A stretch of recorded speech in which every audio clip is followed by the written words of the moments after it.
ஆன்மீக நண்பர்கள் அனைவருக்கும் என் பணிவன்பான வணக்கங்கள் பல.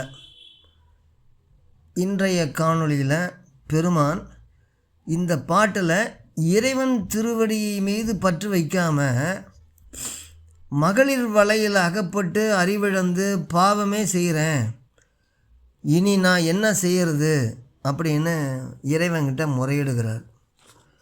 பாட்டு படிக்கிறேன், அப்புறம் பொருள் சொல்கிறேன்.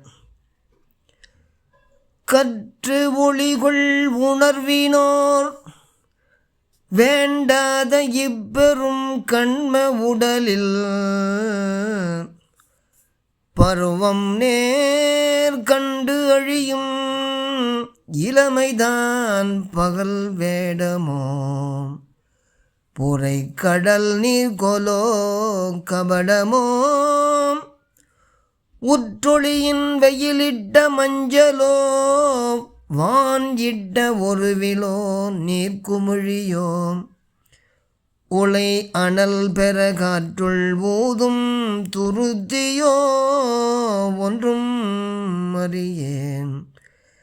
இதனை நான் பற்றுறுதியாக் கொண்டு வனிதையர்கண் வலையினில் பட்டு மதிகட்டு உழன்றே, பாவமே பயில்கின்றது அல்லாது நின்னடி பற்ற அணுவும் உற்றருகிலே. சற்றை பகல் சென்னையில் கந்த கோட்டத்துள் வளர் தலமோங்கு கந்த வேலை தன்முகத் துய்யமணி உன்முகச் செய்வமணி சண்முகத் தெய்வமணியே.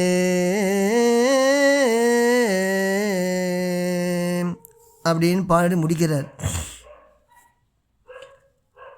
கற்று ஒளிகொள் உணர்வினோர் வேண்டாத இப்பெரும் கண்ம உடலில் அப்படின்னா, படிக்க வேண்டியதை படித்து அதனால் உணர்வுடைய சான்றோர்கள் விரும்பாத இந்த வினைக்குரிய உடம்பு, இந்த வினைக்கு இது வினையினால் ஏற்பட்ட உடம்பு தானே. ஆனால் இந்த வினைக்குரிய உடம்பை இப்போ நல்லா படித்த ஞானவான்கள்லாம் விரும்ப மாட்டாங்களாமா. அதுதான் கற்று ஒளிகொள் உணர்வினோர் வேண்டாத இப்பெரும் கண்ம உடலில். அது என்ன சொல்கிறாரு? பகல் வேடமோங்கிறாரு. பகல் வேடம் போல தோன்றி நின்று மறைந்து ஒழிதல், அதை பற்றி இளமை பகல் வேடமோ. அப்புறம் என்ன சொல்கிறாரு? பருவம் நேர் கண்டழியும் இளமைதான் பகல் வேடமோ. பருவம் நேர் கண்டு அழிகின்ற, அது என்னது? குழந்தை பருவம் இருக்குது, அப்புறம் கொஞ்சம் நடுப்பருவம், பிள்ளை பருவம் இருக்குது, காலை பருவம் இருக்குது. இப்படி பல பருவங்கள் கொண்டது தானே இளமை. அந்த அந்த அந்த பருவம் நேர் கண்டு அழியும் இளமை, இது அழியக்கூடிய இளமை. அதனால் பருவம் நேர் கண்டு அழியும் இளமை அப்படிங்கிறார். அப்புறம்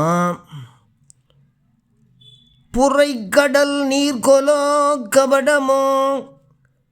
கடலிடத்து நீர் கழிநீர், மழை நீர், ஆற்று நீர், ஊற்று நீர் அப்படி மாறுவதனால அதனை புரைக்கடல் நீர் கொலோ அப்படிங்கிறார். கபடமோ உற்றொளியின் வெயில் இட்ட மஞ்சளோ.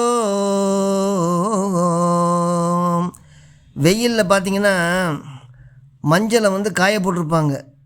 அதை மேலே பார்த்தீங்கன்னா மேடு பள்ளம் மாதிரி அப்படியே தொடி சுருக்கமாக இருக்கும் பார்த்தீங்களா. அது மாதிரி நம்ம இளமையை முதுமை வந்துச்சுன்னா அது என்ன ஆகும்? தோல் சுருங்கி தோன்றுவதனால அது உற்றொளியின் வெயிலிட்ட மஞ்சளோ. வெயிலில் போட்ட மஞ்சள் எப்படி இருக்குமோ அது மாதிரி உடம்பு மாறுதலே. அதுக்கு தான் உற்றொளியின் வெயிலிட்ட மஞ்சளோ அப்படிங்கிறார். வான் இட்ட ஒருவிலோ, வானில் தோன்றுகின்ற செத்த நேரத்தில் மறைஞ்சு ஒழிகின்ற இளமை அப்படிங்கிறார். செத்த நேரத்தில் இறைஞ்சி போகுது, அதான் வானிட்ட ஒருவிலோ. நீர்க்குமிழியோ, நீர்க்குமிழி என்ன ஆகும்? நீர்க்குமிழி என்ன ஆகும் உங்களுக்கு தெரியும் இல்லையா? நீர்க்குமிழி மாதிரி நம்மளுடைய வாழ்க்கை, உடம்பும் நிற்காது. அது மாதிரி தான் நீர்க்குமிழியோ. உலை அனல் பெற காற்றுள் ஊதும் துருத்தியோ, ஒன்றும் அறியே. இதெல்லாம் ஒன்றும் தெரியல. இதனை நான் பற்று உறுதியாக கொண்டு பற்று உறுதியாக கொண்டு வனிதையர் கண் வலையினில் பட்டு உழன்றே பாவமே பயில்கின்றல் அல்லாது. வனிதையர் கண் வலையினில் பட்டு மதிகட்டு பாவமே பயில்கின்றது அல்லாது உன்னுடைய அடி பற்ற அணுவும் உற்று அறிகிறேன். இனி நான் என்ன செய்கிறது அப்படின்னு சொல்லி இறைவன்கிட்ட வேண்டுறார். இது இந்த உடம்பு மேலே உள்ள ஆசையை அதை விட்டுடணும். அது இல்லாமல் இந்த இளமை பருவத்தில் பெண்கள் மேலே மையல் கொண்டு பாவம் பண்ணுறோம் இல்லையா, அதை தான் இவர் இறைவன்கிட்ட முறையிட்டு அப்படியே திருப்பி இறைவனுடைய திருவடி மேலே வைக்கணும் அப்படிங்கிறத வலியுறுத்துகிறார். அதுதான் கற்றொலிகள் உணர்வினோர் வேண்டாத இப்பெரும் கண்ம உடலில்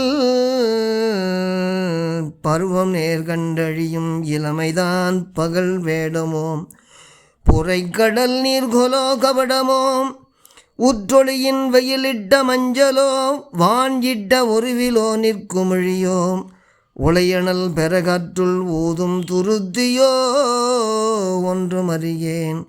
இதனை நான் பற்று உறுதியாக் கொண்டு வனிதையர் கண் வளையனில் பட்டு மதிகட்டு உழன்றேன் பாவமே பயில்கின்றதல்லாது நின்னடி பற்ற அணுவும் முற்றருகிலேன்